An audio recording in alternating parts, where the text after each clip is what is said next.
సమాచారమే ఒక ఆయుధం. తళతళా మెరవలసిన ఈ ఆయుధాన్ని తుప్పు పట్టిస్తున్నామా?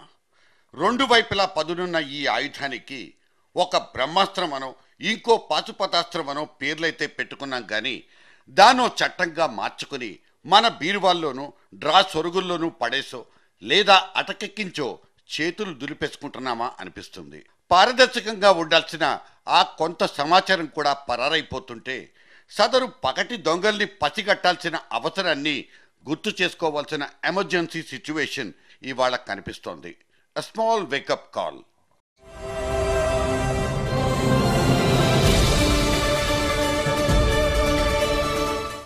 వచ్చింది దేవుణ్ణి చూడ్డానికైనా దేవుడి కంటే గొప్పోళ్ళమన్నట్లు ఉట్టిపడే గంభీరం. బంగారు వాకిలి మీద నుంచి టీవీగా దర్జాగా నడిచొస్తున్న జరీ అంచు పట్టు పంచెలు, వాటి వెంటపడి పరిగెత్తుతున్న మీడియా గొట్టాలు. ఇది శ్రీనివాసుడి గుడి మెట్ల దగ్గర కనిపించే నిత్యకృత్యం.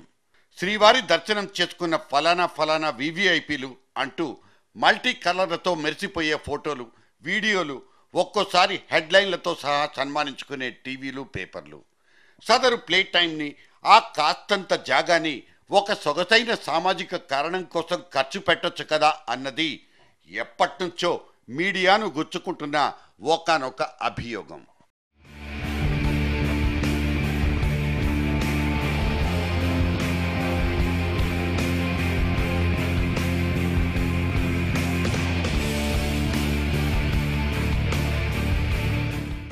పంజగుట్ట బ్రిడ్జ్ పిల్లర్లో ఒక భాగం వర్షపు నీళ్లకు నాని కుప్పకూలిపోయినా ఇంకో వర్ధమాన నటి ఇంటి గుట్టు రట్టయినప్పుడు కానీ మన డైలీ పేపర్లకు, టీవీ ఛానళ్లకు అంతకు మించిన బ్రేకింగ్ న్యూస్ ఇంకోటి దొరక్కపోవచ్చు.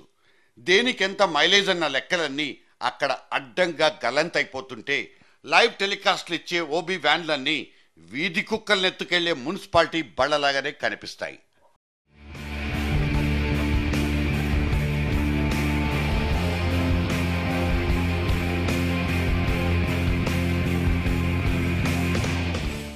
ప్రజాస్వామ్య సౌధానికి నాలుగో స్తంభం అన్న పేరును సార్థకపరచుకోవడం సంగతి సరే. జనం చేతిలో వజ్రాయుధం అంటూ స్థిరపడిపోయిన సమాచార హక్కు చట్టం అక్కడ బచావ్ అంటూ బావురుమంటోంది.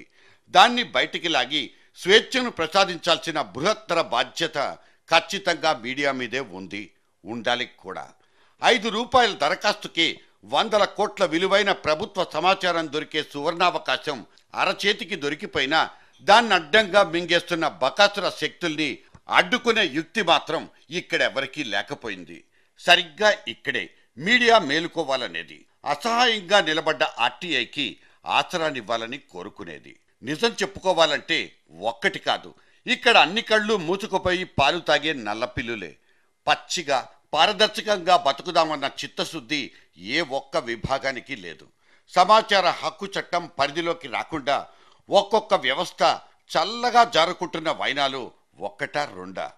రాజకీయ పార్టీల్ని, అవి పోగేసుకుంటున్న డబ్బు సంచుల్ని సమాచార గండం నుంచి తప్పించడానికి ఏకంగా ఆర్టీఐ చట్టానికే సవరణల్ని ప్రతిపాదించింది కేంద్ర మంత్రివర్గం. ఆర్టీఐ ఆటకు మేం రామంటే మేం కూడా రామంటూ తొండాటకు దిగేస్తున్న కొన్ని సంస్థలకు పారదర్శకత అంటేనే ఎందుకో అస్సలు గిట్టదు. భక్తజన కోటి స్వచ్ఛంద నిలువు దోపిడీతో ఏ రోజుకారోజు నిండిపోతున్న తిరుమల హుండీల్ని సైతం చీకట్లోనే లెక్కబెట్టుకుంటామంటున్న టీటీడీకి సైతం ఆర్టీఐ అంటే ఎందుకింత బెంబేలు? ఈ ప్రపంచంలోని అతిపెద్ద పుణ్యక్షేత్రం టీటీడీ సమాచార హక్కు చట్ట పరిధిలోకి రాదు అంటే ఎందుకు రాదు? సమాచార హక్కు చట్ట పరిధిలోకి తిరుమల తిరుపతి దేవస్థానం అనేటువంటి ఒక ట్రస్ట్ ఏ ఆస్ట్రేలియాతోనో అమెరికా ప్రాతిపదికగా మీరు ఇక్కడ రిజిస్టర్ చేశారా, లేకపోతే భారత రాజ్యాంగానికి సంబంధించినటువంటి సూత్రాల ప్రాతిపదికగా మీరు రిజిస్టర్ చేశారా? జవాబు చెప్పాల్సినటువంటి అవసరం ఉంది. రీసెంట్ గా కర్ణాటకలో 1700 దేవాలయాలు ఆర్టీఐ చట్ట పరిధిలోకి వస్తాయని చెప్పని అక్కడ ప్రభుత్వం జారీ చేసిన జీవో గురించి నువ్వేం సమాధానం చెప్తావు? పక్కన ఉన్నటువంటి తమిళనాడు ప్రభుత్వం సమాచార హక్కు చట్ట పరిధిలోకి దేవాలయాలు వస్తాయని చెప్తామంటే ఆ పక్కనే ఉన్నటువంటి తిరుమల తిరుపతి దేవస్థానం ఎందుకు రాదు? మన సర్కారుడు చదివించి పంపించిన ఐఏఎస్ అధికారులే అక్కడ టీటీడీకి చాకరీ చేసి పెట్టే ఎగ్జిక్యూటివ్ ఆఫీసర్లు. మరి టీటీడీ జమా ఖర్చులకు చెందిన దస్త్రాలు మాత్రం జనసామాన్యానికి అక్కర్లేదా? ఇదేం లెక్క? గుడిని గుళ్ళో లింగాన్ని కలిపి మింగేసే కబ్జాకోర్ల గురించి, ఎకరాల కొద్దీ ఎండోమెంట్ భూముల్ని భోంచేసి పారేసే పెద్ద మనుషుల గురించి ప్రతిరోజు పేపర్లు టీవీల్లో చూస్తూనే ఉన్నాం. తిరుమలేశుడి కొలువును కాపు కాస్తున్న ఈ టీటీడీ పాలక మండలి పాల్పడిపోతున్న బాగోతాలకు కూడా అంతు పొంతు లేదు. 1000 మంది చైర్మన్ గారి తాలూకు 1000 పాస్లు, ఇంకా మిగతా ఇక మీ పేర్లన్నీ చెప్పుకుంటా పోతే చాలా ఉంటాయండి. ఆ రోజున 8824 పాస్లు వచ్చినాయి. పాస్లు ఇచ్చారు, విఐపి పాస్లు. అంటే 8000 మందికి మనిషికి 30 సెకండ్స్ వేసుకోండి. 1 మినిట్ చొప్పున 30 సెకండ్స్ చొప్పున వేసుకున్నా సరే ఎన్ని గంటలు పట్టిద్దో మీరే లెక్కేసుకోండి. ఒక గ్రూప్గా ఒక 20 మందిని 30 మందిని వదిలేరనుకుందాం, అలా లెక్కేసుకున్నా సరే ఎన్ని గంటలు పట్టింది? మినిమం 24 గంటలు తక్కువ పట్టదండి. తిరుమల విఐపి కొండ అని ఒక బోర్డు పెట్టేయండి. భక్తులు రారు, ఎవరోళ్ళల్లో వాళ్ళు వెంకటేశ్వర స్వామి ఫోటోలు పెట్టుకొని వాళ్ళు హ్యాపీగా వాళ్ళ ఇంట్లోనే దర్శనం చేసుకుంటారు. రేపు ఎండాకాలం వస్తుంది, వాటర్కి ఏమి తీసుకున్నారు మీరు? భక్తులు పెరుగుతున్నారు. ఆంధ్రప్రదేశ్ జనాభా 6 కోట్ల మంది నుంచి 10 కోట్లు అయింది ఇప్పుడు గత 15-20 ఏళ్లలో. ఈ 10 కోట్ల జనాభాకి వచ్చినప్పుడు మీరు అక్కడ వచ్చే భక్తులకు మీరు ఏమేమి తీసుకుంటారు జాగ్రత్తలు? లేదు, నో ఆన్సర్. మరి వీళ్ళందరి మూతలకు కళ్ళెం తొడక్కుండా సమాచార హక్కు అనబడే ఈ వజ్రాయుధం ఉంటే ఏంటి, లేకపోతే ఏంటి? ఒక్క టీటీడీనే కాదు, ఎటువంటి అథారిటీనైనా ఆర్టీఐ చట్టంలో చిక్కుకోకుండా కాపాడడానికి మన సచివాలయాల్లో కొన్ని చీకటి శక్తులు ఎప్పటికీ సంసిద్ధం. ఇటువంటి వాసనల్ని పసిగట్టిన ఎండగట్టలేకపోయిన నిస్సహాయత మన మాజీ జర్నలిస్టులు సమాచార కమిషనర్లది. 100% ఇట్స్ పబ్లిక్ అథారిటీ, అంత సందేహమే లేదు. ఒకవేళ అది పబ్లిక్ అథారిటీ కాకపోతే ఒక సీనియర్ ఐఏఎస్ ఆఫీసర్ అక్కడ ఎగ్జిక్యూటివ్ ఆఫీసర్ ఎందుకున్నాడు? మొత్తం అక్కడ ఉద్యోగులకి ప్రభుత్వ స్కేళ్లు ఎందుకు అమలు చేస్తున్నారు? ఆర్టీసీ లాంటి ప్రభుత్వ రవాణా సంస్థ అక్కడ బస్సులు ఎందుకు నడుపుతున్నది? Simple question. వాళ్ళు ఎందుకు తప్పించుకోవడానికి అని ఉంటారు, మేము పరిధిలోకి రామని. ఆ అడిగిన వాళ్ళు ఎందుకు వదిలేశారని నేను అడుగుతున్నాను. ఢిల్లీలో షీలా సర్కార్ పడిపోతుందని, కొత్త జెండా ఎగరబోతోందని తేలినప్పుడు అక్కడి సెక్రటేరియట్లో దస్త్రాలకు దస్త్రాలే తగలబడిపోయినట్లు కొన్ని స్టింగ్ ఆపరేషన్లు పసిగట్టాయి. ఆపద్ బాంధవుడు, అభివృద్ధి కాముకుడంటూ ఇవాళ కొండంత ఎత్తులో కనిపిస్తున్న నరేంద్ర మోడీ అడ్డా గుజరాత్ రాష్ట్రమే ఆర్టీఐ కార్యకర్తల హత్యాకాండలో టాపర్గా నిలబడ్డ గణాంకం ఇంకోటి. అభయం ఇవ్వాల్సిన చేతి గుర్తులే చావు గీతలు రాసి పారేస్తున్న వైనాలే ఏ వైపు చూసినా. ఈ రకంగా సమాచార ధ్వంసాలకు పాల్పడిపోతున్న శక్తుల్ని అరికట్టాల్సిన బాధ్యతను కూడా మీడియాలే నెత్తికెత్తుకోవాల్సిన అత్యవసర పరిస్థితి. 20 ఏళ్లకు ముందు పరిశోధనాత్మకమైన ఒక చిన్నపాటి వార్త రాయడం అంటే అదొక పెద్ద సాహసం కిందే లెక్క. రాసిన కథనం కాస్త అడ్డం తిరిగి కొంపలు మునిగిపోయే దృశ్యం ఏదైనా దాపురించినప్పుడు చూపించుకోవడానికి చేతిలో ధీటైన ఆధారం ఒక్కటి ఉండదు. సమాచారం పొందడం అనే హక్కు లేక అప్పట్లో జర్నలిస్ట్ అనే మాబోటి వాళ్లకు ఎంత కష్టం ఎవరికైనా పట్టిందా? అప్పనంగా దొరికే జీవో కాపీల్ని పుస్తకాలుగా ప్రింటేసుకుని అమ్ముకోవడం ఆ రోజుల్లో జరిగిపోయిన ఒకానొక బ్రహ్మాండమైన బిజినెస్. ఆ విధంగా లక్షలకు లక్షలు పోగేసుకున్న ప్రచురణకర్తలు ఉన్నారు. ఇప్పుడైతే పాత్రికేయుడికి సమాచారాన్ని కొనుక్కోవలసిన కర్మే లేదు.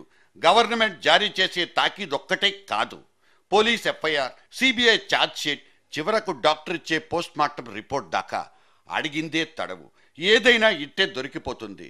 తనకి ఇంతటి సుఖాన్ని సౌకర్యాన్ని ప్రసాదించిన సమాచార హక్కు చట్టం మీద ఈ పాత్రికేయుడు కూసింత చిత్తశుద్ధి చూపిస్తే తప్పే ఉంది. ఉద్యమాల ద్వారా సాధించుకున్నటువంటి, ప్రజా ఉద్యమాల ద్వారా సాధించుకున్నటువంటి చట్టం ఇది. పనిగట్టుకొని ఈ చట్టాన్ని తుట్లు పొడుస్తున్నారు, పనిగట్టుకొని ఈ చట్టాన్ని నిర్వీర్యం చేస్తున్నారు. ప్రజల చేతిలో ఇవాళ అద్భుతమైనటువంటి సాధనంగా, ప్రభుత్వంలో చీకటి పరిపాలనని వెలికి తీసేటువంటి ఒక అద్భుతమైనటువంటి సాధనంగా, పారదర్శకత కోరుకునేటువంటి సాధనంగా ఉన్నటువంటి చట్టాన్ని వాళ్లే నిర్వీర్యం చేస్తున్నటువంటి పరిస్థితుల్లో మళ్ళీ మనం ఒక వాచ్ డాగ్స్ గా ఆ మూడవ నేత్రాన్ని ఈ వ్యవహారం మీద కూడా ప్రసారం చేయవలసినటువంటి అవసరం జర్నలిస్టులకు ఉంది. తెలియాలి, నాకిప్పుడే తెలియాలంటూ ఓ కామెడీ మనిషి బల్లగుద్ది చెప్పుకున్నట్టు సమాచార చట్టం మీద మొండిగా ముందుకెళ్లడాలు ఇక్కడ కూడదనే చెప్తున్నాం. కానీ ఇవాళ సరాసరి మనిషి అనేవాడికి చిమ్మ చీకట్లోనే బతుకుతున్నట్లుంది. మన కళ్ళు మనల్నే పొడి చేస్తున్నట్లు, జరుగుతోందంతా ఏదో తెలియని ఒక మాయలాగే అనిపిస్తుంది. ఏ వైపు చూసినా సందేహాలే గుచ్చి గుచ్చి చంపేస్తుంటాయి. రాష్ట్ర విభజన లాంటి అతి పెద్ద మైలురాయిని దాటుకెళ్ళిపోతున్నా మనం మాత్రం చీకట్లో నుంచి చీకట్లోకే నడుస్తున్నట్లు అదో రకమైన అయోమయం.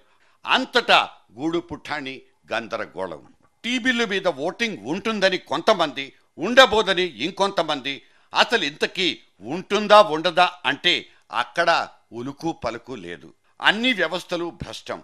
వాస్తవం అనేది అంతుబట్టని ఒక బ్రహ్మ పదార్థం. రంగస్థలం మీద జరుగుతున్నవన్నీ పక్కా నకిలీ డ్రామాలేనని స్పష్టమైపోతుంటే అక్కడ మనకు కావాల్సిందల్లా నిఖార్సైన నిజం మాత్రమే. వీళ్ళంతా ఇవాళ నమిలి మిగేస్తున్న ఈ అసెంబ్లీ సమయాలకు తగలేసిన ఖరీదెంత? తెలంగాణ బిల్లును మోసుకొచ్చిన సదరు ప్రత్యేక విమానానికి ఖర్చయిపోయిన ప్రభుత్వ పెట్రోల్ ఎంత? అమూల్యమైన సర్కారీ సమాచారానికి రాత్రిపూట నిప్పు పెట్టి పారిపోతున్న సదరు దోపిడీ దొంగల ఆచూకీలేంటి? పొడ చూపుతున్న ఇటువంటి అనుమాన భూతాల్ని వదలగొట్టే తాతున్న శక్తి ఒక్క మీడియానే తప్ప ఇంకోటి కానే కాదు. కానీ ఆ మీడియా కళ్ళకే గంతలుంటే ఆ గంతలిప్పేదెవడు?